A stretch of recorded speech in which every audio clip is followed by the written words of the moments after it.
Good evening once again. Welcome po muli sa ating Dinner with Jesus. Minsan pa, samahan niyo ako sa pagpapakain sa ating spirito ngayong gabing ito.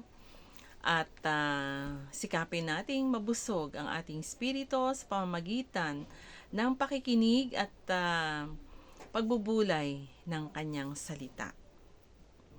Meron po tayong kasabihan sa Ingles, sabi nga, do not revenge.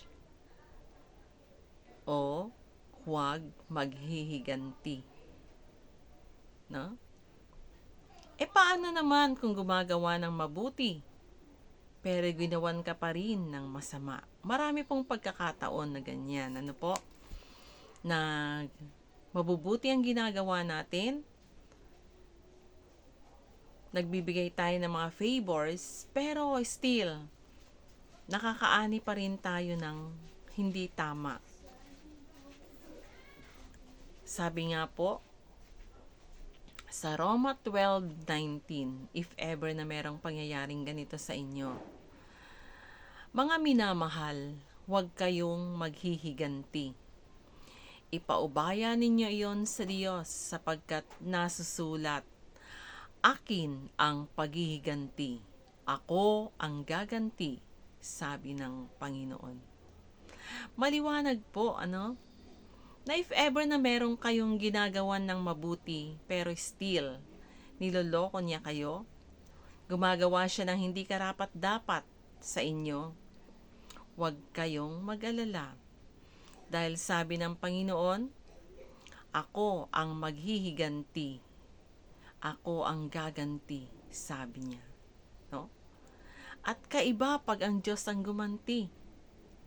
Kakaiba po. Masasatisfy tayo. Kaya nga, if ever na merong mga gumagawa sa inyo ng hindi tama, ipagpasa Diyos ninyo ang lahat. Tunay na may Diyos na nakakita ng lahat ng nangyayari sa ating buhay. Kaya nga, kung meron mang mga bagay, mga unfairness na ginagawa ang ating kapwa sa atin, huwag tayong mag-alala, huwag tayong gaganti. Sapagkat may Diyos na gaganti para sa atin. Dahil mahal tayo ng Diyos, ayaw niya na tayo ay magkasala. God is just and fair. Hindi niya pababayaan, lalo't higit ang mga anak niya na tunay na sumasampalataya at nagtitiwala sa Kanya. Kaya nga po, pakatandaan natin, huwag kang gaganti. Minsan pa, good evening.